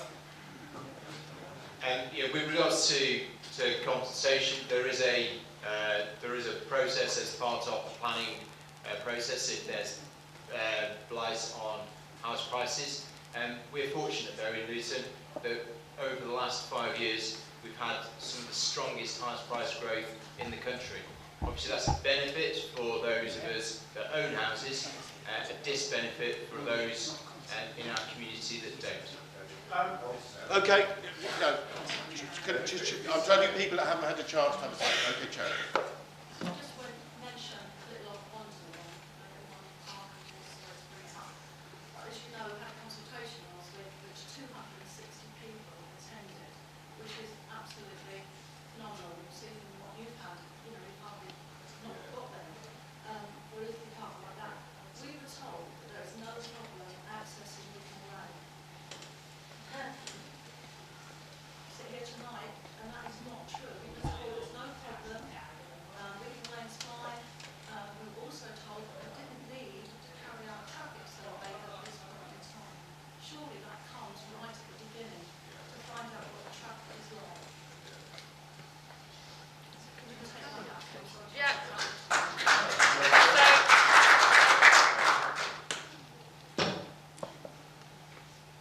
I'm happy to take those issues back up to what you were said at the consultation and how we're dealing with that. Because I only had a few bullet points of things that people had raised, but I'm happy to talk about that. Okay, and I'm going to interject for that. Just to clarify, just on these traffic surveys, I know a big concern of people is that they seem to be done in isolation. So they don't say, but when that comes in, and that comes in, and that comes in, and that comes in, they're done just about, oh, well, this one development will have that impact. They're not being done as a multiple of all the developments. So, for example, just to give you an idea, Wigmore Lane, if Wandon Close comes in on it, if 2001 houses from Hertfordshire, and just to say conversations with Hertfordshire, there's no evidence at all of Hertfordshire doing anything to take any of that traffic congestion from those 2001 houses. They told us at the public inquiry they would do nothing, they didn't intend to change any road. So 2,000 from there, doubling of the number of people at the airport with access in Eaton Green Road. Our concern is it's just being done in isolation, not the overall impact that all of those sorts of changes, and even more Butterfield Green, I'm knocking it, but you know, it's that whole context. Sorry, it's just to clarify that. The gentleman at the back. I'll leave it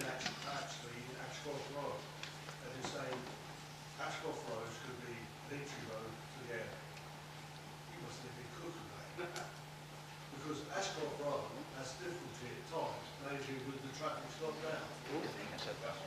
That's what You I'm have saying. trouble, buses have trouble going up the road, trying to get through the traffic.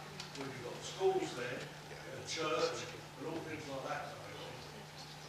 And there's a Munson Tots Club where people are parking. You've got the ladies here, workers, the staff there have lost a lot of their car park. So they're parking in the road, in the corners, up Bursary, Race Road. and it's, you know, I live there, just off the church. When I want to come out of my house to go on the road, I've looked quickly both ways, a shootout before some of the traffic, the idiots. It's a 20 mile an hour to 40 and 50 down the road. But it's not long before someone around it is going to get killed, especially if someone like a child. Okay, just Diane wants to say something. And any Just other councillors, if they go to say Diane. Just very quickly, what are you going to do to mitigate the dreadful situation around residential parking, where people won't pay the airport parking fees but park all over our streets? It causes... I did put it on one of the slides that one of the things that came out of the consultation that we are looking at is a resident parking scheme. So you're going to ask people to pay for the right to park in their road? Okay. I grew up in London, and in my childhood, in my life, they implemented numerous times throughout my life in an area I grew up, various different controlled parking zones. And what they do is they push the traffic around, and gradually people just park further and further out, so instead of these controlled parking gradually spreads throughout the whole area. And the people who are paying for their road tax and paying for their council tax are then forced to pay up to 250 quid to park outside their own house. So I think if you're going to go down that controlled parking route, you're going to have to give it to people who are residents for free and not be trying to create a problem. Okay. I am going to have to bring it to a halt because we've got to get out of this building. So, one quick comment, all right. If you're so sure this is the best thing for the residents of Luton and the surrounding areas, put one question on your next consulting document, and then as elected representatives and council officers abide by majority democratic decision. That one question is, do you want airport expansion, yes or no? You never put that on the last document. Have the courage to put it on the next one. The first question saves you a lot of time. Okay, thanks. Just